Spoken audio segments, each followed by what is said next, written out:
WWE Raw review for the September 1st episode of Raw. I'm Will, that's Brandon. We're the Cousins of Destruction Wrestling Podcast. As always, let's cheers. Talk about some wrestling, huh?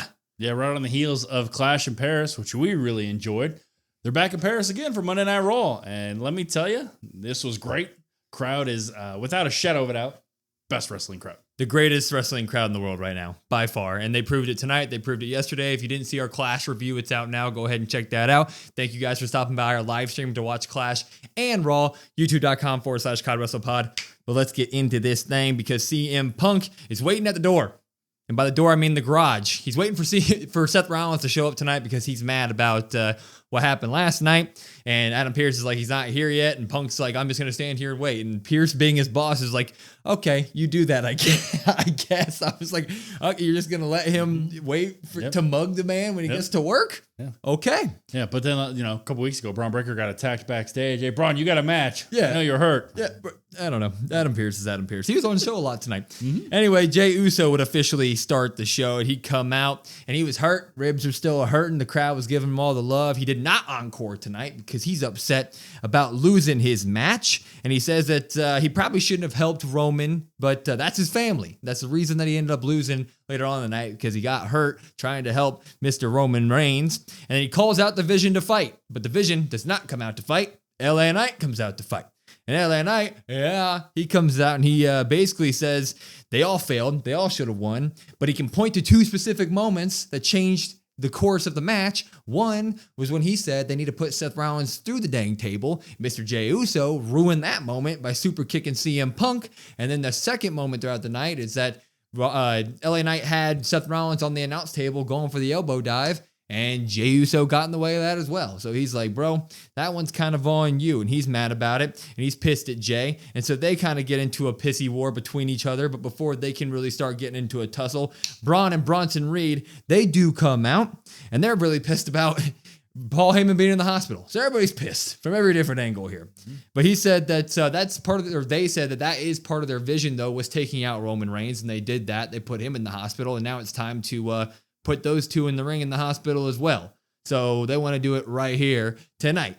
And LA Knight, Jey Uso, who were just in a pissing war with each other, looked at each other and were like, you know what? We'll put our differences aside for one night because we hate those guys more than we hate each other. We'll do it tonight in the main event. Yeah. So we start Raw the same way we started a lot of Raws over the past month. I liked this stuff, okay? I'm not hating on LA Knight and Jey Uso, but I have to give it an artificial down here. I'm going to give it a pop and a drop because I like what I saw, but we can't be doing the same thing every week on Raw where it's people walking out, setting up the main event right there. It just happens too often. So I like it, but I also am going to give it a drop. Yeah, I mean, I'm going to pop this. I'm not as, upset about it because I think that's just the formula they've done, and it's the formula they're going to continue to do. So I guess, if you are still upset, I think maybe we just have to realize that that's just how it's going to go. Yeah, I guess. At least it seems that way, right? I would like it if they had, hey, next week on Raw, your main event is blah, blah, blah. That would be nice, but doesn't really seem like we're going to get that here. Nice for Bronson Reed, Braun Breaker to cut a promo without Paul Heyman. Nice to see those two on their own there. Jey Uso, LA Knight was not something I really kind of had on the bingo card, but once LA Knight kind of talks about, hey, you did this, hey, you did this, hey, you basically tried to play hero and you ended up costing me. I really like that dynamic, especially the logical points that LA Knight pointed out. You're like, oh, yeah, that did happen. I could see why that would upset you. So obviously down the line, we're looking at maybe you get some sort of LA Knight, Jey Uso turmoil, but maybe not. We'll see with the tag match later on, but all good stuff here. Wasn't overly long. I thought it was fine. But yeah. Yeah, I enjoyed it. I mean, I'm down for a rivalry down the way. I mean, the end of this night we'll get to maybe puts that off for a little bit, but it basically sets up LA Knight being clouded and everybody's stuff. They're going to do everything except give the man a world championship, but he has unfinished business with Seth Rollins still. He's still got unfinished business with CM Punk, and now he has unfinished business with Jey Uso. So you kind of can, LA Knight's officially your break glass in case of emergency guy. He's kind of involved with everything. I like it. I like the logic that he used behind it to kind of get in Jay's face, because you do look at it and you're like, yeah, those moments did change the match, I guess. I can see where you're coming from. So it's all logical. Gets LA Knight in the big time scene whenever you want him there. Can't hate on it. Yeah, but I will agree. They need to put your main events like a week out. Or just do it right there. Say we'll fight right here, right now. I don't know. Change it up a little bit. You can't do the same thing every single week. Kabuki Warriors are backstage with Io. Io walked up to him and apologized about what they saw last week with her and Rhea Ripley. And Asuka says, it's okay. It's okay. We're all good. They hug, and Io asks them if they want help in their match tonight against the Judgment Day, Roxanne Perez and Raquel Rodriguez. And they say no. I mean, Kairi kind of insinuates that she's like, yes, but Asuka speaks up first and goes, no. We're not like Rhea. We don't need help. And Io's like, hey, we're not friends, but okay, I'll let you do you. And that's when we would get our match of Kabuki Warriors versus Roxanne Perez and Raquel. And of course, Roxanne and Raquel cheat early. It's a Judgment Day Roxanne Raquel match, so they cheat. They beat the hell out of Kairi Sane for a ton of this stuff. They're doing a bunch of double team moves. It was really good stuff. And then Asuka gets the hot tag, does her missile drop kicks, her suplexes, her arm bars. She's destroying everything. Eventually, we'd have Raquel on the outside. Kairi Sane goes up to the top rope, and she does her insane elbow from the top rope to the outside onto Raquel. Nails her with it. Asuka locks in the Asuka lock on Roxanne Perez in the squared center of the ring. And then she taps out. So Asuka and Kairi, the Kabuki Warriors, defeat Roxanne Perez and Raquel Rodriguez. And this was just good stuff. No shenanigans, popping it all the way home. Yeah, we kind of thought maybe there would be some shenanigans with the opening part with Io, right? Because Kairi's conflicted. She says yes. Asuka says no. But as you find out throughout the night, Asuka is the leader. Asuka will just yell at Kairi, and Kairi will quiver at that point like, oh, I'm so sorry, Asuka. Yeah, great stuff for Kabuki Warriors. We haven't really kind of seen them in a while. Every time we see them, you're like, man, they're so good together. They're so fantastic. Got a great crowd response tonight. Entrance is awesome. The ramp is awesome. They're awesome. Judgment Day, once again, kind of playing their role perfectly. They did just lose those tag titles, so they're kind of on the down slope right now. Not a lot of momentum for them, but Roxanne looked good. Raquel looked good. All around, good match. Two good teams, and the right person won here. Yeah, the Kabuki Warriors look great. They're just fantastic stuff. And now you're adding this backstage stuff, and you're making Asuka more of a, front-facing thing. She has more relevance in the show, which we all want to see because she's a proven star in that aspect of things, especially if you are going to teeter on the heel turn for her. We're going to just parlay that with stuff that were scattered throughout the night here that makes more sense when you wrap it all in a bow. So throughout the night, you would see like Io Sky run into Nikki Bella, and Nikki was basically like, I guess we'll spoil that in a little bit, but she was giving her good luck for something that comes down the way. But Asuka would get in Nikki's face and basically say, no friends for Io. So she's being very protective of Io Sky. And then they would even run into Rhea Ripley later on in the night, and Asuka got right into Rhea's face. It was basically like, I'm Asuka. I ain't scared of you. You're not going to get in my face and try to tell me what to do. So they're all over the place. And that leads us into what was Adam Pearce's announcement, which the announcement was for who is going to face Stephanie Vicaire at WrestlePalooza for the Women's World Championship. Now that Naomi's pregnant and can't get it done, or can't get it done, can't compete, obviously. And he announces that it's Io Sky. So Io Sky has been announced as the person that Stephanie Vicaire will face at WrestlePalooza. There's a bunch of Kabuki Warriors madness around this whole thing. There's Rhea floating around too. It's going to be a fantastic match. I don't know what's quite going to happen, but it's going to be good. Yeah, it's going to be fantastic. I mean, in terms of WrestlePalooza being a big show, right? This is fantastic. This is a big show. The match is going to be 5 stars. It's going to be phenomenal.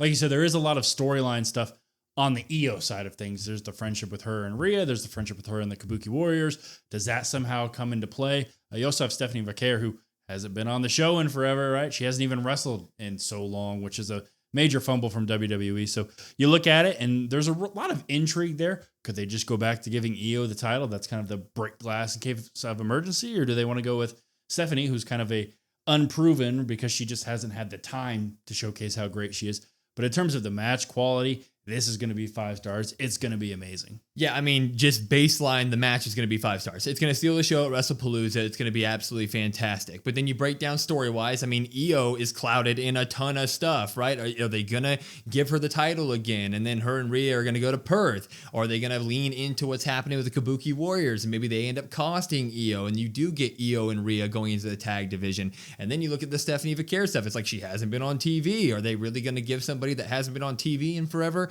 the title? So there's a ton of things to look at here. The match is going to be fantastic. I think it's the right decision, and that match is going to be a must-see. So I'm looking forward to literally all of it. We move on, though. Finn Balor with JD takes on Dragon Lee. This thing slapped. This match slapped, man. Yeah. Dragon Lee, he's not much of a talker. And Finn Balor, man, he gets treated like Also a god. not over much there. of a talker. Also not much of a talker at this point, I guess. But I mean, he got treated like a god over there in France. I mean, they were cheering like crazy for this man. But Dragon Lee got a bunch of the offense in here. He did like a suicide swanton to start the match over the top, nailed him, and then he was doing like sit down power bombs that Dragon Lee does. I mean, he's doing crazy stuff here. Gets the 1-2 there. Eventually, though, JD hops up on the ring apron, and Dragon Lee turns into an actual dragon because he flies over the top rope and gets JD by the neck. Hurricane Rana's him off the ring apron, so JD's taken out, and then he pops back up to the top rope, but Finn Balor grabs him by the mask, rips him down, hits the coup de grace, 1, 2, 3, and Finn Balor gets the win here in what was a surprisingly great match. I shouldn't say surprisingly because these guys are awesome, but kind of a random match that turned out to be an absolute banger. Popping it. Yeah, random for sure. It wasn't really announced, I don't think, when Adam Pearce made his official announcements for the preview. You look at it, the announcement of the women's match between Stephanie and Io was right before this, so we were kind of distracted, I guess, and that's probably unfair to this match, but this match was fantastic. It was great. You got Finn, who is still one of the top guys in the game, Dragon Lee, who's got a 2K moveset, I guess, for lack of a better term, right? He can do a little bit of everything. Awesome, fun stuff. And the right guy gets the win here. You have JD, his tag partner, come out. Hey, the tag titles were actually shown on a Raw. That was kind of cool. That was awesome.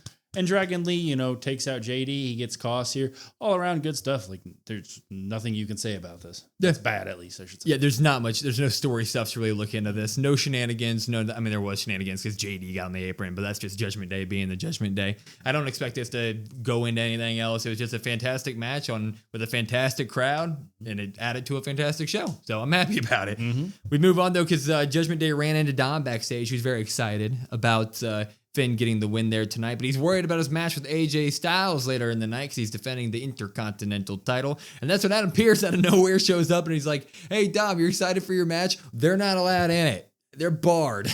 I mean, Dom's got a great point. What's that got to do with me? Yeah, Dom was like, what did I do? And Adam Pearce just like, we've seen this story 100 times, so I'm going to bar them. And it's like, well, did that not... What about the vision and in the bloodline? And it's that easy? It's different. So that's in Dom's way later in the night.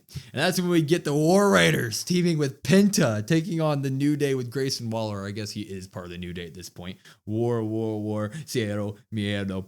And this one ended up being a great match. I mean, this whole night, the matches were great. The match would start in the War Raiders and Penta would like one by one do suicide dives, which was absolutely great. So they were working together. The New Day beat up on the War Raiders the entire match until Penta got the hot tag and would destroy the New Day throughout. Eventually, though, the War Raiders would hit their little finisher where they like pick up Xavier Woods and throw him into the other one who's doing a splash. And then Penta followed it up with a Mexican Destroyer. 1, 2, 3, and the War Raiders and Penta get the win here. No shenanigans after the fact. A fun match. War and Penta win it. Popping it. Yeah, I'm going to pop this as well. It's one of those things that, like, did it really need to be on the card? No. But did I enjoy what I saw? Yeah, it was fun. It was entertaining, I guess. They even all three, Penta and the War Raiders, all hit the Penta walk. So that was pretty funny. I mean, that was they're a fun tag team. It's just kind of just a fun little match. Has a great house show vibe to it. Yeah. Maybe they could have put it on a house show instead of a Raw and maybe cut out some of the time, but I'm not really going to complain. It was fun. Yeah, I mean, it was fun. There's nothing more to say here. Penta is just that dude at this point where like you make sure he's in a match every single Raw just so we can have some fun. We have 10 minutes of good fun with Penta every single week, and then the New Day gets to do some fun stuff. The New Day was in like a funeral video later in the night. They had a full-on video during the commercial break that was a pre-recorded funeral for their tag team championship reign. I highly encourage you to go check that out because it was hilarious. Mm-hmm. It's hard to break it down. They were literally in a church having a funeral for their tag team title reign. Yeah, it's one of those things that we talk about, like the funeral stuff. You're just kind of like, is it really hitting? But then they do stuff like that. Yeah. You're like, this is over the top ridiculous that it's so great. They should have started with that. Mm-hmm. They start with that video, and then every week I'm like, yes, thank God for the New Day. Mm-hmm. We would get a Rhea interview because she's being interviewed about the match that got announced, the Io and Steph thing. Which that's when Asuka walks into her, but she did make it clear that whoever wins that match, she is going to come for that title. So we're not getting Rhea out of the title scene that easy. Or maybe we are. Or maybe we are. Who knows? Who knows? Then we would get we get Adam Pearce backstage with Roxanne Perez. Roxanne heard about Io versus Steph for the title, and she's like, I'm the last person to pin Io, so I should get next up, basically. And Pearce is like, that's not how it works. And then Lyra shows up, and she gets in Roxanne's face, and they kind of bicker for a moment. And it looks like we're going to do a match with Lyra and Rox next week. But Lyra also asked Adam Pearce about Bayley, and he's like, I talked to her, and she said some stuff. And Lyra's like, that's it? She's good, but she said some weird things. Okay. I was saying, we're going to get like Lyra versus Rox next week, which is going to be fantastic. Which sounds like Bayley might be popping out then. Yeah, 100%. 100%. That's when we get match of the night. Intercontinental title match, AJ Styles and Dom. And this started out with the crowd chanting for AJ Styles like he was a literal wrestling god standing in the middle of the ring. And it went through the commercial break. And in the commercial break, all they did was have the camera on AJ Styles as the crowd was going crazy. And then when the commercial break was over, we came back and the crowd was still going crazy. It was surreal. It was amazing. Throughout the match, yeah, all the crowd did was go crazy. I don't know what the hell they're saying. I don't speak French, but la la la la la la. It was unbelievable. Unbelievable. Like, literally lost for words talking about it. Match was also unbelievable. AJ Styles literally started the match with like doing a phenomenal forearm. Dom was on the outside of the ring, and AJ went from the inside of the ring and did a phenomenal forearm to Dom on the outside of the ring. But then Dom whooped up on AJ for most of this match, and he was doing absolutely incredible stuff. He did like Penta's little bouncy off the rope. I don't know what you call it, into a Hurricane Rana, where he almost does the dead man walk in. The Taker was walking on the top rope. That thing was absolutely incredible. He gets the best move of all time created, and he did it today. The Mullet-O-Matic, the new move that Dom did today. And that's what they called it. The Mullet-O-Matic. That's what Michael Cole called the damn thing.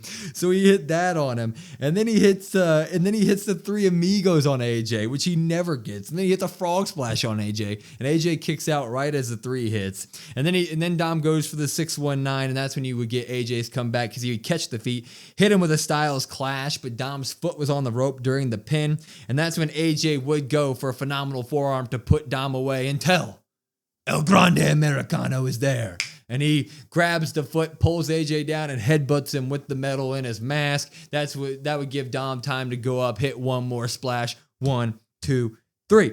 Dom successfully defends the Intercontinental Championship against AJ Styles with the help of El Grande Americano. The dream of dirty two belts is still alive. We're popping it. Yeah, you're going to have to pop this. I mean, the crowd, first and foremost, fantastic. Just, I don't even know what you say. It's crazy to think that like they just went on and on and on. And you're like, well, they got to get tired right at some point. No, they didn't. And the whole match, like Paris is fantastic the whole weekend. Just phenomenal stuff from the crowd here.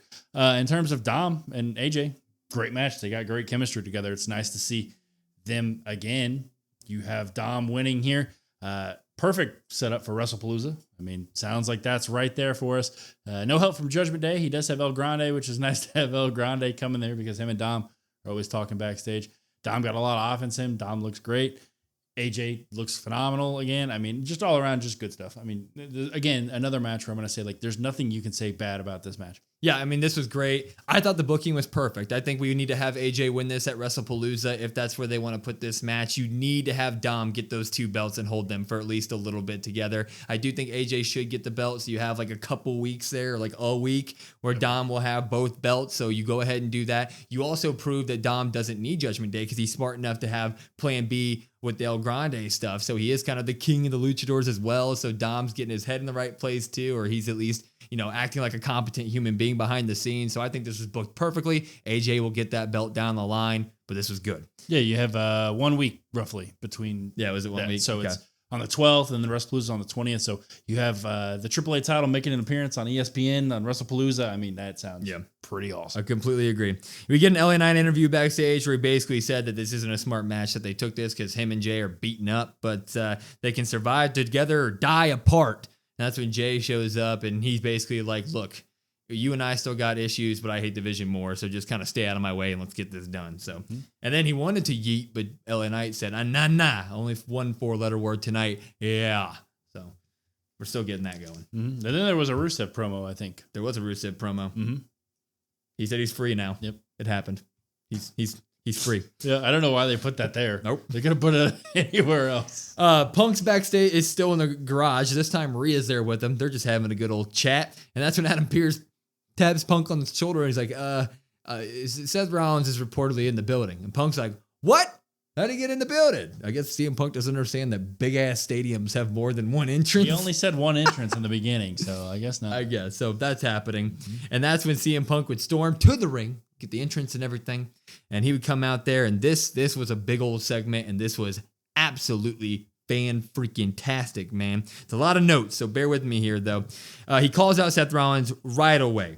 And he says, and Rollins' music hits, but it's not Rollins' music. It's Becky Lynch. She walks out with the Seth Rollins, everything. She even is kind of dressed like him. Mm-hmm. She does the pose at the stage, all of it. It's absolutely fantastic. She says that she's the man that Punk's going to have to deal with tonight. And that's when the crowd would immediately just start chanting AJ Lee. AJ Lee's name. AJ Lee's name. AJ Lee's name. And she shuts him up by saying, oh, you guys are doing what you always do, just cheering for a dope that doesn't work here anymore. Mm-hmm. So, I mean, they're playing into it. They're playing into it.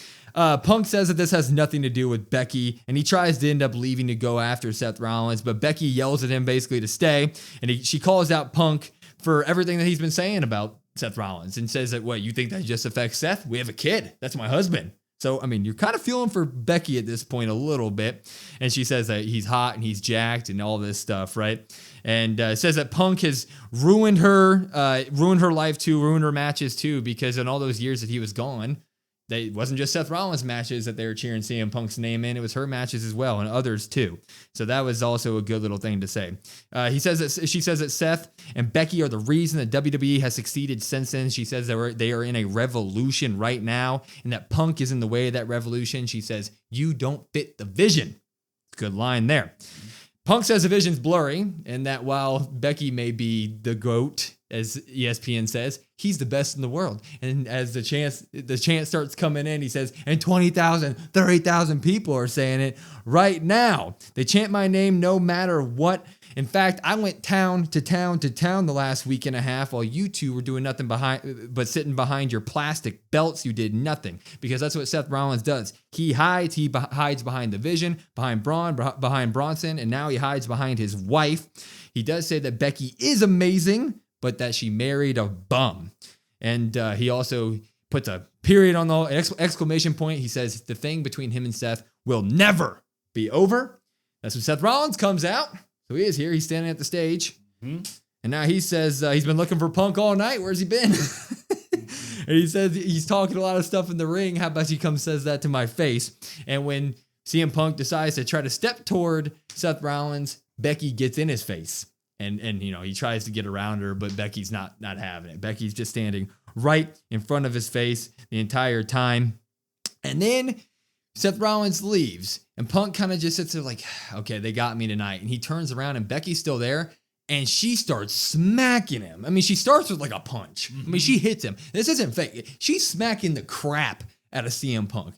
And she looks at him and goes, you're pathetic. And Punk gets pissed. He grabs the mic and he says, Seth Rollins will learn to regret everything he's done to me, and you will regret putting your hands on me. And the crowd goes crazy. They start chanting AJ Lee. Punk gets out of the ring. But as he's walking backstage, Becky Lynch grabs the mic and is just shit-talking this guy. I mean, my favorite line was she had to throw out her hoodie that she had used at Clash because when she hit CM Punk in the nuts, he got his gross, sweaty ball sweat on her hoodie. I mean, she's just ripping this guy from head to toe. Go watch it. She says like 30 things, man, but she takes off. Punk does tell Adam Pearce he'll be at SmackDown in Chicago this weekend, but this was a big segment. It looks like WWE is intentionally putting the idea in our heads that AJ Lee's making a return. Becky Lynch, CM Punk cut a promo at each other this week. Becky smacks the hell out of CM Punk. It looks like there's only one way to get back at her, and that's for AJ Lee to even the odds here. Popping it. Yeah, I'm going to pop this as well. This is probably my favorite part of the night.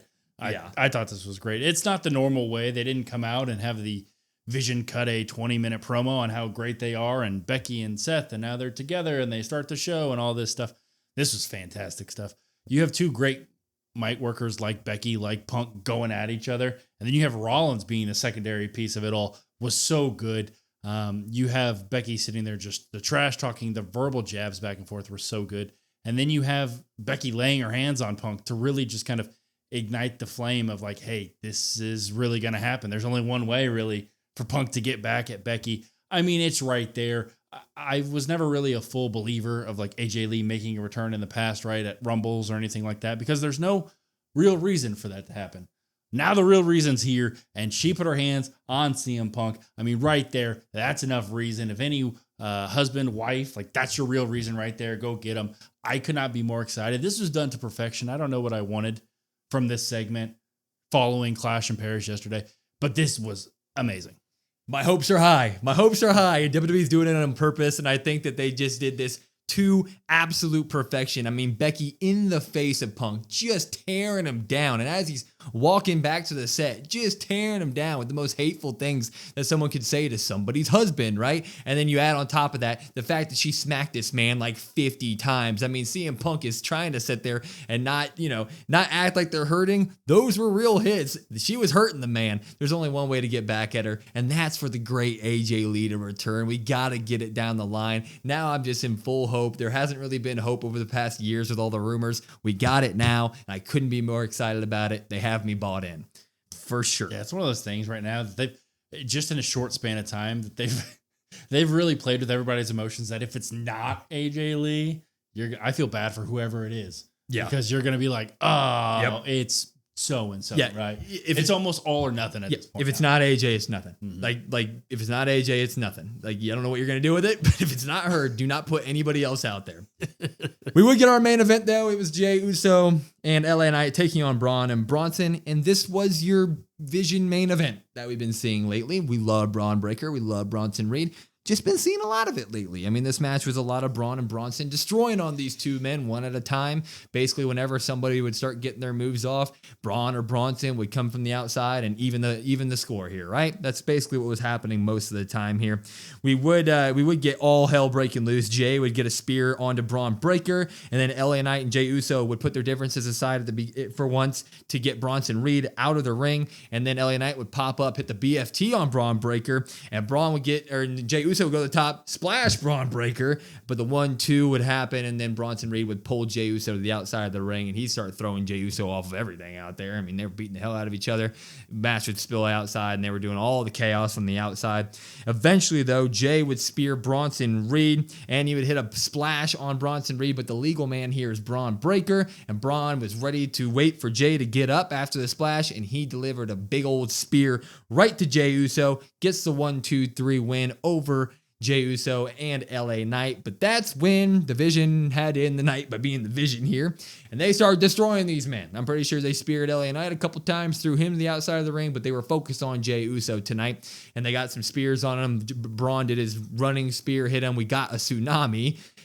Then Jimmy Uso showed up. It's like, you just watched him eat like 4 spears, bro. Same thing with Jay the other day. God. Same thing. You had to wait for the music to hit, as somebody in our chat said. But Jimmy Uso comes out there with a steel chair to even the odds. He doesn't end up hitting anybody. Braun and Bronson, they look at it and they're just kind of like, yeah, we did our work for the night, so they kind of take off. So Raw ends with Braun and Bronson Reed destroying Jey Uso, but Big Jim is there to help him at the end of the night. Looks like we may be getting the Usos going up against Braun and Bronson Reed down the line. I will pop it. I had fun. Yeah, I'm going to pop it as well. Now that we're talking about down the line, that might be a we're going to throw everything on WrestlePalooza. Why not? Sure, throw it on there. We always have this big, like, high hopes of the Usos reuniting. And, you know, as Jimmy is holding Jay, as Jay's on the mat, Jimmy's like, oh, I'm here now. I'm here. So now it's like, okay, awesome. I mean, your cousin just got destroyed. So now you lean on your brother there, the family stuff. Really good stuff. I mean, it's the Usos. I'm not going to sit here and complain. There's nothing bad I can say about that. That's awesome. That's great. Bronson Reed, Braun Breaker looked fantastic. They look great together. You also had Jay trying to basically be the hero again, and it's a little bit of a downfall. It ends up kind of costing them the match tonight. I thought that's a great point as well. With Jimmy coming back and with Jay and the Vision there, LA almost seems like he's on the outside looking in again a little bit. I'm sure they'll fix it. I'm sure they'll team up. Maybe him and Big Jim team up next week, or I don't know. Who really knows, right? Something. But LA Knight kind of seems to once again be the odd man looking out, I guess. I'll say that. But it was good stuff. It was fun. Like you said, classic Vision match. I'm still okay with it, but if you're a little bit tired of it, I could also understand why. I'm going to throw one little drop on there because if I'm going to do it at the beginning for being samey, I got to do it at the end for being samey. I like Braun and Bronson Reed, so I like what they're doing, but we are getting the same stuff every single week. So I'm going to throw in drops until they get a little bit more creative on that one. In terms of Jim coming on to Raw and helping Jay, I'm 100% down with this. Jey Uso in the last year has won a championship. He's been the most over guy in the company. He's been in many world championship matches. I'm ready to get back to the Uso stuff. This makes sense. They destroyed Roman. Why wouldn't Big Jim get involved with this either, right? So have Big Jim come on to Raw. We get the Usos teaming up to take on Braun Breaker and Bronson Reed while Paul Heyman's written off and injured. So that's entertaining to me. Let Braun Breaker and Bronson Reed beat up on them for a bit. We get the Usos. Win, win, win, man. Yeah, I mean, basically at this point, you're setting up your Survivor Series teams. So you end up having Jimmy, Jay, Roman, Sammy, and maybe Jacob Fatu. Yeah, there you go. Maybe that's your 5. Nailed it. Boom. Nailed it. There you go. So sign me up for that. Yeah. I mean, that sounds fantastic. Works for me. This was a fantastic Raw. We gave it 14 pops to only 2 drops, and the 2 drops for me just being picky. But it was a great weekend overall. Clash was fantastic. Raw was fantastic. Paris, you are absolutely fantastic. If anybody watches from Paris, that'd be great. Comment. We love you. It was a great crowd. And thank you all for stopping by the live streams this weekend. It was absolutely great. YouTube.com/COD WrestlePod. We do Raw, SmackDown, and PLE, so be there if you've never been there before. And then for everything else, it's at COD WrestlePod, COD WrestlePod. We have a link tree in our bio. It'll take you to all of our social media links where you can see our reactions on our TikTok Reacts page. It has clips from our stream directly with the clips from WWE. Good stuff. But I'm Will. That's Brandon. We're the Cousins of Destruction Wrestling Podcast, and we will see you next time.